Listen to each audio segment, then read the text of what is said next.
Hi everyone, and welcome to this Careers in Aviation session with Dr. Guido Carim Junior from Griffith University. In this session, you will hear from Guido about his experiences and career opportunities in aviation industry. If you do have any questions, please feel free to type them in throughout the session in Q&A chat box on your screen, and Guido will respond to you. I would like to hand over now to Guido. Enjoy the session. Thank you, Galia. Hi, everyone. Welcome to our presentation today. I'm Guido. In a moment, I'm going to introduce myself. And I wanted to share my experience as a pilot and also as a safety manager that I had for 6 years in my home country in Brazil a couple of years ago. So let's start out. If you have no hydraulics and your plane is making right, you reduce the engine. You reduce engine 1 and increase engine 2. Hey, how you doing, big guy? Yeah. Sorry. What do you want to fly? The Airbus A380. A380.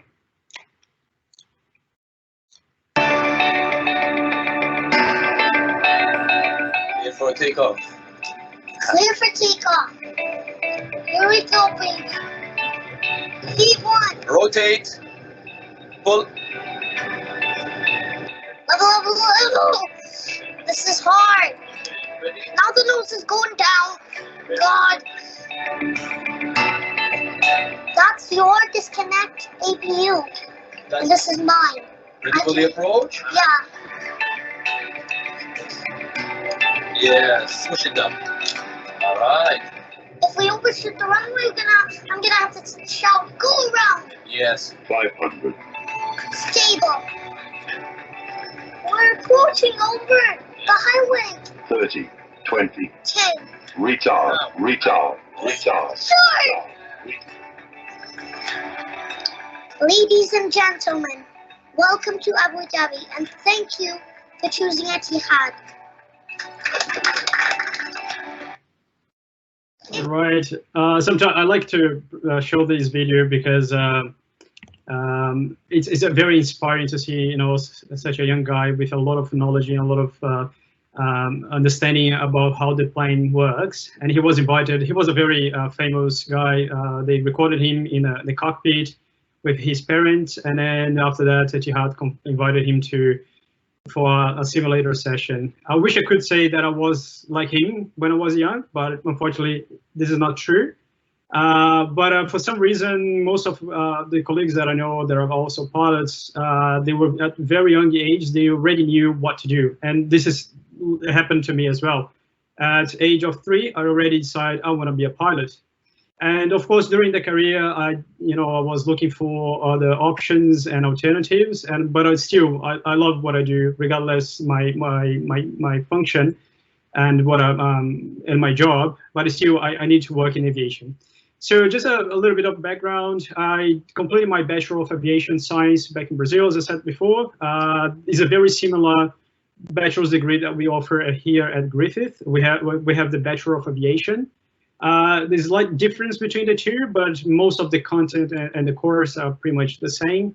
And after I decided to do a PhD and master's in industrial engineering, both degrees, they are related to safety and design, ergonomics. So that's why I decided to take both. Now I have around 2,000 hours of flight experience, most of them, of course, flying Embraers 190, 195 in a company called Azul. This is the third largest airline company back in Brazil, and they're one of the largest operators of a Brazilian manufactured aircraft model that we call Embraer 190, 195. I also spent some time as a flight instructor, teaching young generation fly planes. And I joined Griffith in 2017 as a senior lecturer and also researcher. So pretty much I teach new generations, have some course, but also I do some research in safety and training in aviation. And I like also to share this picture here. It was me and a very good friend, Teresa. She's a captain. She's been flying for 35 years now, I think.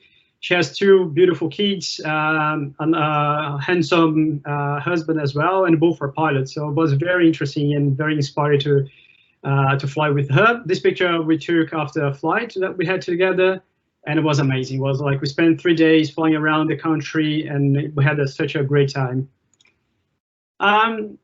Just a little bit about my career. I started flying pretty much, very small planes, and as we progress, of course, we fly a little bit bigger planes. And we have what we call different stages of the licenses to become a pilot. So we have the PPL, which is the private pilot license, and then you do just a couple of around 40-50 hours to get your license, and then you can fly small planes, solo without anybody with you. And then if you want to work as a pilot, then you need the commercial pilot license, which I did part of the hours flying this plane, which is a Cessna 152. The C is a very simple, basic plane. And then at the end of the program, at the end of the training, I start flying what we call the instrument rate and also the multi-engine. Well, multi-engine in fact in reality is just 2 engines. So I was flying this one, which is we call Corisco. Most of the countries they call as a Piper Warrior, and also the Seneca 1, which is a twin engines, a little bit better plane. 7 seats, much better. As a pilot, you have the possibility to just get your license. It can be a advanced degree or just a diploma, and that's it. However, most of the pilots that I know, they opted to get also a bachelor's degree just in case, because one of the main problems of pilots is that we rely heavily on our health. And if something happens to you, to your health, and then for some reason the next day you cannot fly anymore, it's very hard to find another job or occupation. That's why I advocate for pilots to get their degrees before actually even start flying. So, and then when I started doing my private pilot license, I had that in mind. I just want to get my license. And my parents said, look, you have to think about your future and your retirement as well. And someday you might not be able to fly anymore. So let's get a degree first, and then you continue your getting your license. So I did the private pilot license when I decided that that's what I want to do for a living. And then during my degree, I continued to accumulate and building up the commanding hours and getting also the other license. And then in 2006, well, after I complete my degree, I get my CPL license, my commercial pilot license. Then I had the first bad experience with aviation, which was a first financial crisis as an employed pilot. And it remembered me very much what we experience now. So we see a lot of planes grounded. The time this photo was taken was in 2006. Varig, which was a flagship, major airline back in Brazil, very similar to something that Qantas represents to Australia. And overnight, the guys just had to ground all the fleet. They stopped operation. They could not fly anymore, and the company bankrupted. So, and then even though we don't have like many companies bankrupting at the time or now, however, it's very similar. So we went through a very turbulent times, and nobody could find jobs, and most companies, firing people. However, I made it through, right? So the crises, they come and they pass, and aviation, we always bounce back. So that's what we're expecting for aviation at this time, that we will bounce back and we have to return to our operations before the pandemic. And then the first job I got was instructor. So I was instructing this school, which is called Born to Fly. And again, back in Brazil. So I was flying, small little planes, a little bit, medium plane size, and also the big ones. So for us at the time, it was a big one, the Seneca 1. So it was a very interesting experience. It gives you a lot of experience as well. And normally, this is the first job that a pilot student get after completing the pilot training. I'm going to talk more about, for example, we also offer pilot training, but not during the degree, just after we complete the degree. To me, it's a better organization, and also in terms of financial commitment. So that's why at the time, was a very good idea to complete the training after my bachelor's degree.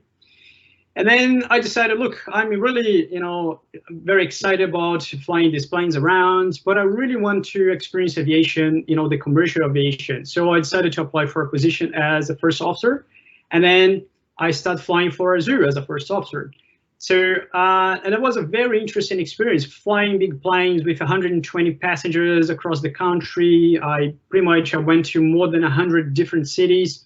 Some international destinations as well, and it was very, very interesting. It was completely different than I thought.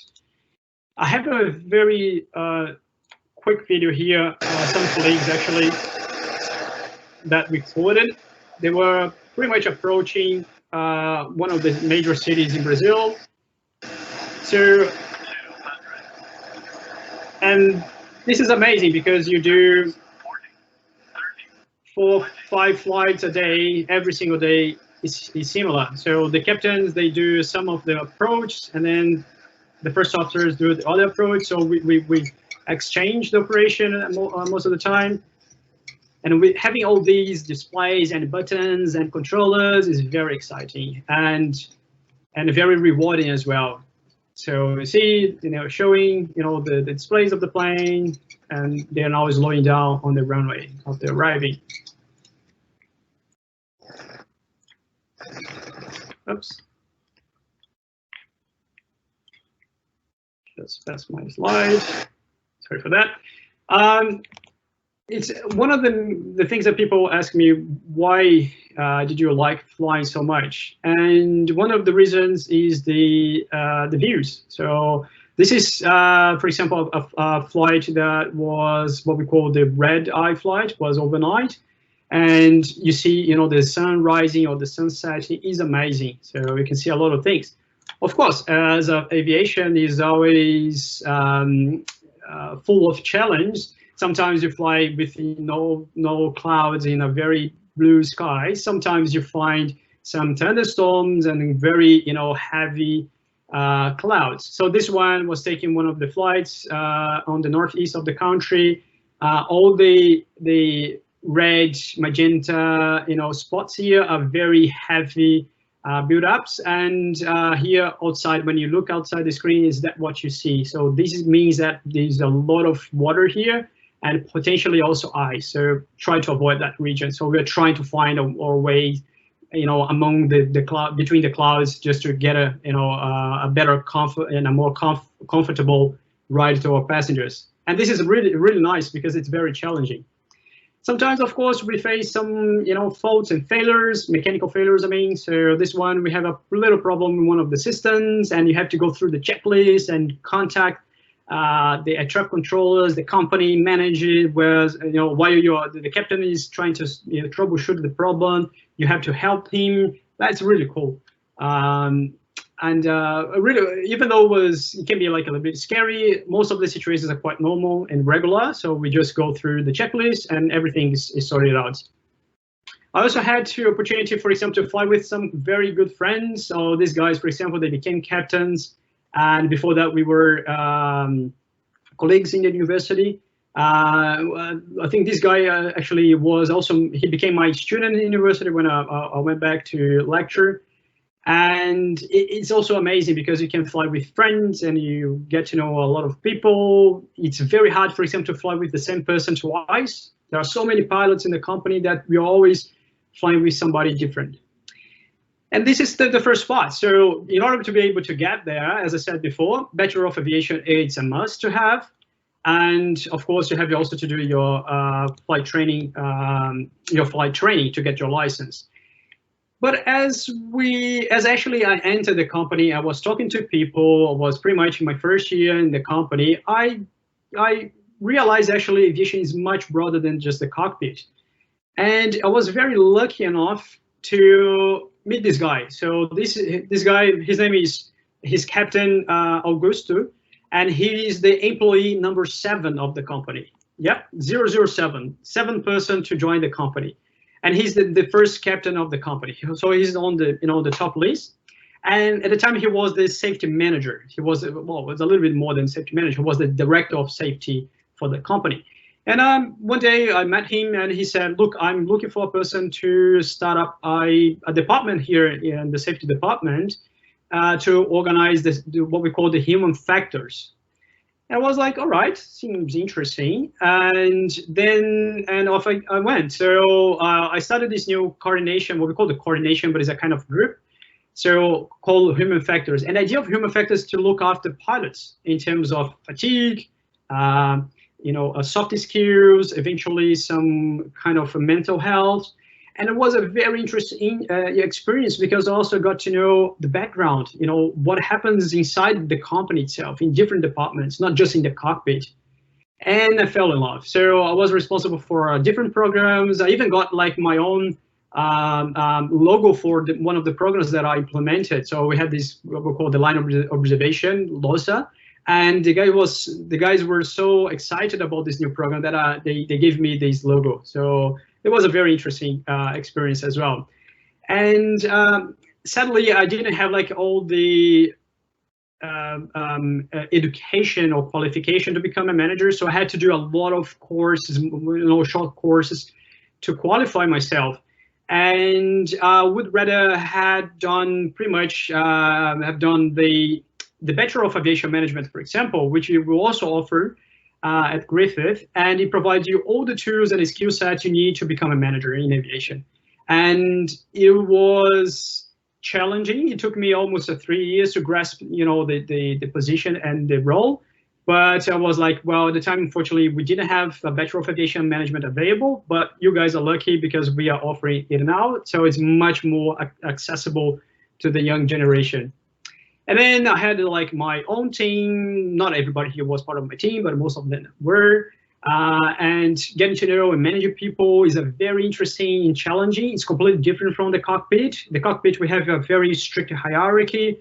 Have the captain, the first officers are the second in charge, and then you have the cabin crew. When it goes to a safety department, it's a completely different story. So we don't have this hierarchy, one below each other, but it's more spread around. So we have people from different backgrounds working together to risk managing, or to perform an audit in a company or one of the airport operation bases, or you have to go in the cockpit to take notes about what actually the pilots did. And that was very interesting also experience. And one day I was scheduled to fly with a colleague. By the way, was the person on one of the first slides with Teresa. Teresa was the captain. And then we were scheduled to fly to this airport. The same airport actually I showed you guys in the video a few slides ago. And then the airport had a problem. So they had a really huge problem with the marking. So the horizontal marking was causing a lot of confusion among pilots, and they wanted to know why. And that is the core of the job, because they sent me there with my colleague to take pictures and record the video to try to understand why people are getting so confused by the marks and the signage. And then that's why we went there. We did all report, and all the recommendations we provided to the airport operator were implemented. And that was very rewarding, because you're not just doing your job because you have to do your job, because you're making difference, you're changing, your community as well. And then there was my last flight before actually I came to Griffith. So I went to Uruguay, in very close to Porto Alegre, which is the south. And it was only a 21 minutes flight. So it was very interesting as the last flight before joining Griffith. And that's it. That's my presentation. Thanks for your attention. Thanks for coming today. I'm happy to take some questions now. Is that correct? Yep, it's time to go live with questions. So if you have any questions, please type in the chat box on your screen. I think there is one question, Guido. Oh, sorry. What has been your favorite location to fly to and why? That's a good question. Going to the Amazon forest, there is a very, well, it's considered like a large city, but it's not too big, in the middle of the forest. Was very interesting because you can see all the, it's a kind of ocean of trees. You can't see anything else except trees around. So you fly for 1 hour, 2 hours without seeing any other thing except trees. And approaching the airport, and it's beautiful. And the second one is there is a place in Brazil called Iguazu Falls. So it's a kind of a combination of falls in the border of Brazil, Argentina, and I think it's Paraguay, the other country. And going there, overflying, you know, the place is magical. You see all the falls and the water coming down from the plane. It's beautiful. So you used to go overfly, you know, bank a little bit to one side or to another, just make some curves and show that also to the passengers the falls. It was beautiful. Thank for the question. Do you have more questions? What else can a degree in aviation science take you? Well, that's a good question. Our graduates, they are now, for example, working in different parts of the company. So, for example, we have colleagues working in the operations department of airlines. They pretty much they go through the charts and the calculations for the aircraft performance, for example, or when they have to define new routes to fly. So there is a lot of calculations behind it. We also have students that became air traffic controllers. You know, with a Bachelor of Aviation or Aviation Management degree, you get to know a lot about the aircraft, the performance, the difference between planes, airports, and etc. So they say helped a lot for them to secure positions with air traffic controller as air traffic controllers. And also we have students working in what we call the civil aviation regulator, which in Australia is called CASA. So CASA, they not only regulate the aviation, so they issue and release a lot of regulations, a lot of guidance and guidelines, but also they oversee the sector. So most of these guys, they work as auditors. So they go to the companies, they check, they do some audits. They also perform what we call the flight checks with some pilots. You know, every 6 months, every 6 months roughly, we have to be tested. So in the simulator and in a real flight. And most of the time we have somebody from the regulator to join us in the cockpit, you know, to see whether our skills are up to date and we can manage the flight. We have some people also working in the airports. They also need some people with aviation background to run operations or even analysis of data and marketing, communication. The operations department in airports, most of the time they have people with a Bachelor of Aviation or Aviation Management, because it helps a lot them to understand actually, you know, the requirements and the operation of most of airlines. And lastly, we have also instructors, flight instructors, which is normally the first job that you get when you complete your degree or you get your license. We have another question. Do you know anything about aviation in the military? That is a good question. We have many students, you know, that want to go to the military. I have very limited knowledge how to go there. I have two students. They graduated, I think it was last year, and they got positions with the Royal Air Force. So they are now doing I think the first phase of the training. I think down in New South Wales, if I'm not wrong. So I know they run a process, selection process, I think once a year or twice a year, and then you go. There are, I think, 4 or 5 phases. It's quite difficult process, and then they select only the best people according to a lot of criteria, and then they send to do the training. to become pilots, to get their license, and after that they are sent to their I think it's squadrons for the specific training in the aircraft that are going to fly. There are some people who are assigned to become jetcraft pilots or fighter jet pilots, and some will pretty much end up being in a transportation squadron. That is the most that I know, unfortunately, about the military. I'm not sure if I helped you, with your question. Another question: how long does it take to complete the Bachelor of Aviation and Flight Training combined? That's a good question. The Bachelor of Aviation we offer as a 3 years program, but students can do in 2 years in intensive mode. Particularly because Griffith offers a trimester system. So we have 3 trimesters a year. So each trimester is 12 weeks long. And then when you finish the Bachelor of Aviation in 2 years, then 1 year, roughly in 2 months, you are able to complete your flight training. Or flight training we offer in combination with BASER, which is a flight training provider down in Archerfield, very close to Nathan campus. And so pretty much BASER has all the planes, all the instructors, and but the students still are in contact with us in university. And the training, as I said, 1 year and 2 months, or 1 year and 3 months roughly.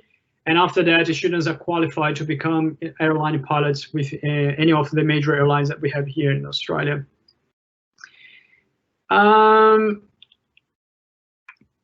Right, another question. What has been your greatest achievement in your career so far?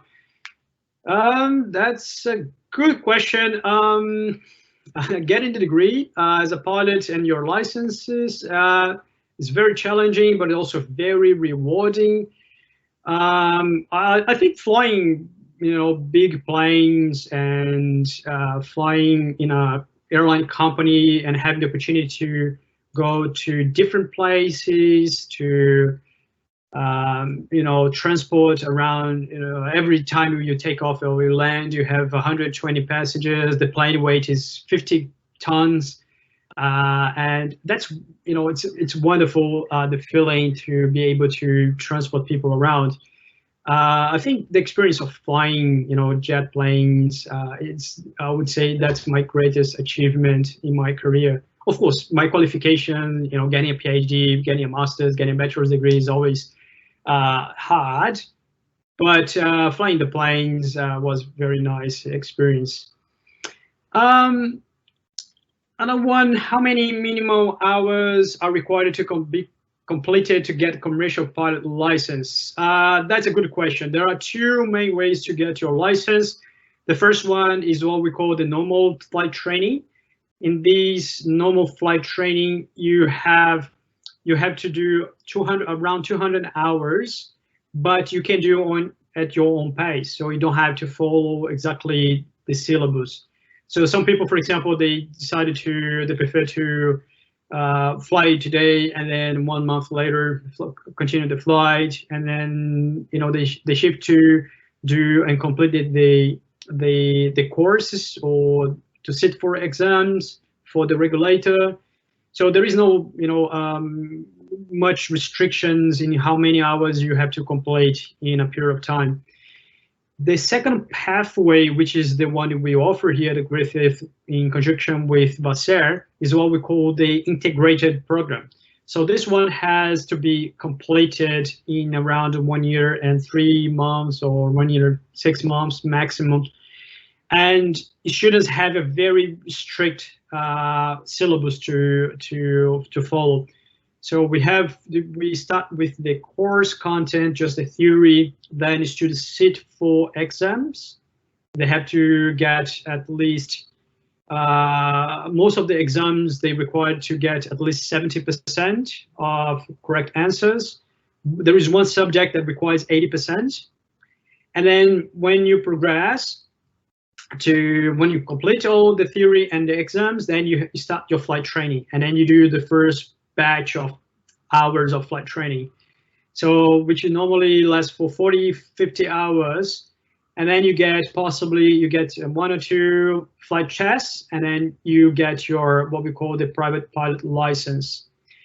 Then after that, you start the subject for your commercial pilot license, and you start over again. So you have to do your theory, around almost a month or so of study, and then you sit for the exams.